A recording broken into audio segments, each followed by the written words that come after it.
Rendez-vous est pris pour l'Amazonie.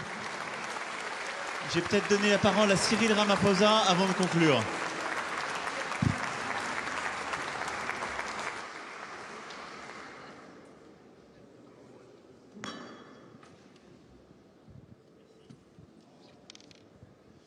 Thank you very much, President Macron.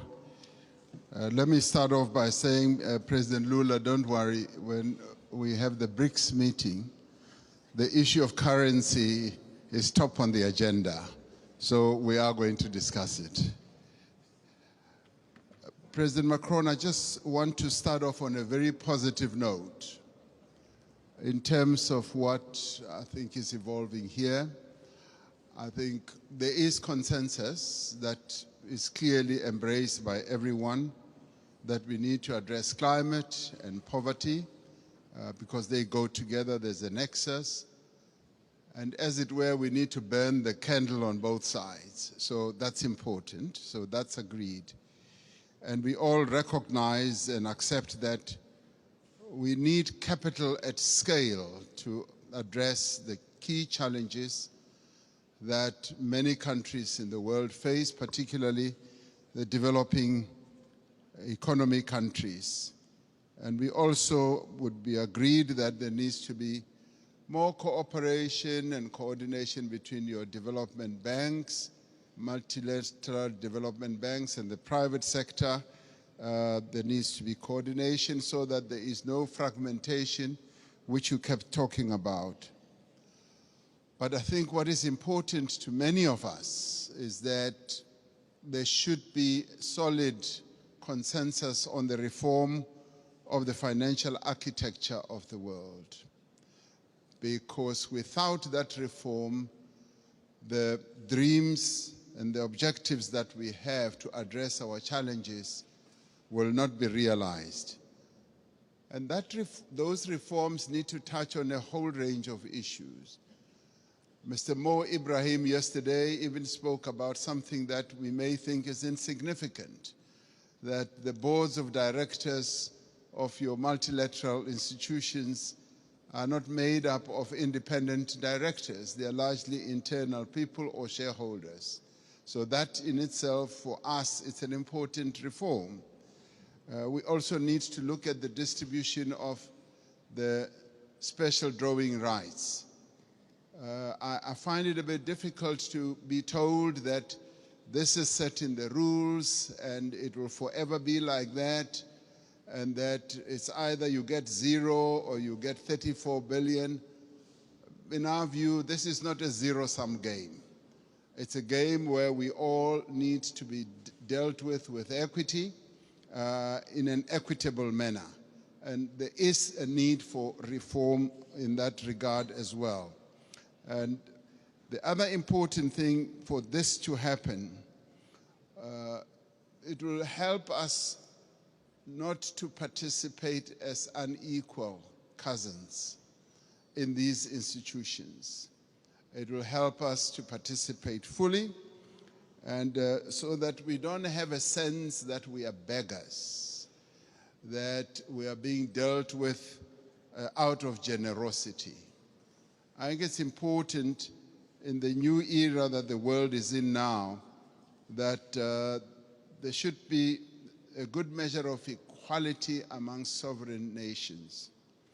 You know, recently, 7 African countries decided to go and put a call for peace to Ukraine and to Russia. And we raised a number of issues. Zambia was represented, Comoros was represented, Republic of Congo was represented, Senegal was represented, Uganda, as well as South Africa. So we were all represented, and Egypt as well. So we were all at one, that even as we were going to address an issue of the war which has had a negative impact on the African continent, which is the rise in prices for food, rise in prices for fertilizers, we were clear that we are not going there as beggars. We're not going to ask for a favor to both Ukraine and Russia.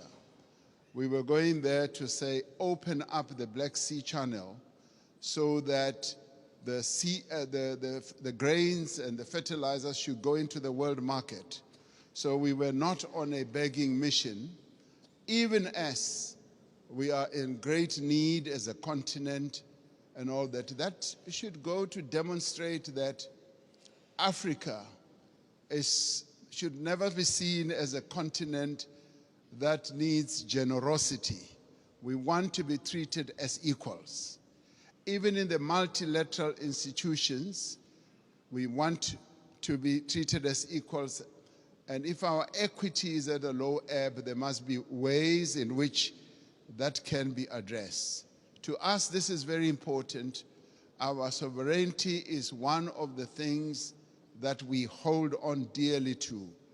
And we demonstrated that very clearly to both President Zelensky and to President Putin when it came to this issue.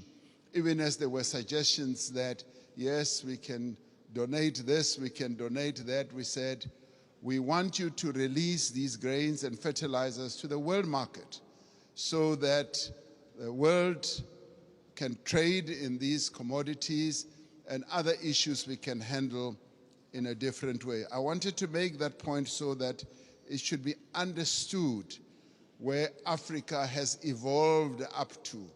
We want to be key players on the world stage, want to be key players even in the financial markets and in the MDBs. Now, these are the positive things. I do, Mr. President Macron, want us to address another issue which to us is a bit of a negative. You will have heard President Sisi talking about the 100 billion that was promised in Paris. President Sassou Nguesso yesterday as well also spoke about it at the dinner. Now, there is that issue that a number of the commitments that have been made have not really been fully lived up to. But before I get into details, let me immediately say that we recognize the many initiatives that have been put on the table, and a number of countries here have done so. Germany has gone out of the way to put a number of initiatives, and the US has also done a number of things. But there have been times when we felt like we were beggars. I played a key role as chair of the African Union during the COVID period.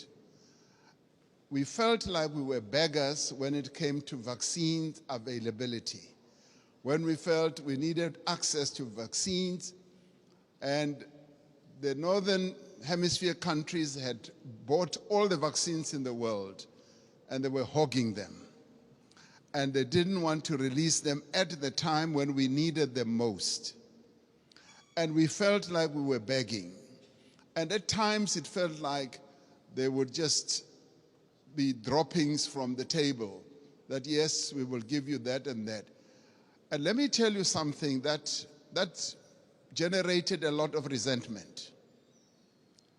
We resented that, and it got worse when we said we want to manufacture our own vaccines. And when we went to the WTO, there was a lot of resistance, enormous resistance. And we kept saying, what is more important, life or profits by your big pharmaceutical companies? And that too, I must tell you now, generated and deepened that disappointment and resentment on our part, because we felt like life in the Northern Hemisphere is much more important than life in the global South. And these are issues that need to be addressed. And I'm glad that we are all seated here like this, because we've got to get to the heart of these matters and address them. Now, I come to promises that have been made. And Chancellor Schulz was saying, Scholz was saying we've got to walk the talk. Yes, we want to see the talk being walked. President Sassou Nguesso yesterday said at the dinner, $100 billion was promised per year. And he was saying, I've never seen that. And many of us will testify that that $100 billion has never really been made available. And this should stand out as something that needs to be addressed. Because sometimes we sit at conferences like this and say, yes, we'll make this available, and we believe you. We believe you, but now the tire must hit the tar. We must now see action flowing from that. Now, I want to then talk about something very practical. President Sassou Nguesso raised it yesterday. He said he would be happy if flowing from this summit, we do something very practical on the infrastructure side. Having said that 600 million people in Africa do not have electricity, and yet we've got all the resources to generate electricity, particularly the mighty Congo River, and that there have been plans to build a number of power stations that will generate, in my calculation, up to 70,000 megawatts. And he said, and I want to speak in support of this proposal, that to prove that these summits are not summits where we just talk, flowing from the Paris COP as well as others, let us now put money on the table and collectively say we are going to address this mega project. A mega project which will in the end generate electricity for up to 12, 15 African countries all at one go. And this is a project that I think the multilateral development banks here working together, the call that you've made, President Macron, can actually fund. And where, as we rise from this, we should be able to say the Inga Dam is now going to be developed into the Inga Power Station, the one that President Sassou Nguesso mentioned, and the next one as well. If we can do that, then we as Africans will now be convinced that these summits are really meaningful. We will now go home and say, you know what, it's worthwhile going to these summits, coming to Europe, and to listen to all the promises because they are willing to act on the promises. This is what President Macron, I believe, will be one of the most important outcomes. The reform of the financial architecture, as well as a practical project, infrastructure project that is going to add a lot of value. President Sisi and I have been talking about a railway from Cape Town to Cairo for years.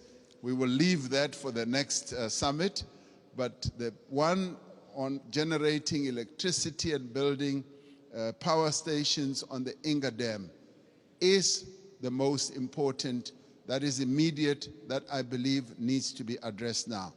Let's get that done, and then we will be convinced that you are serious with the promises that you make. Thank you.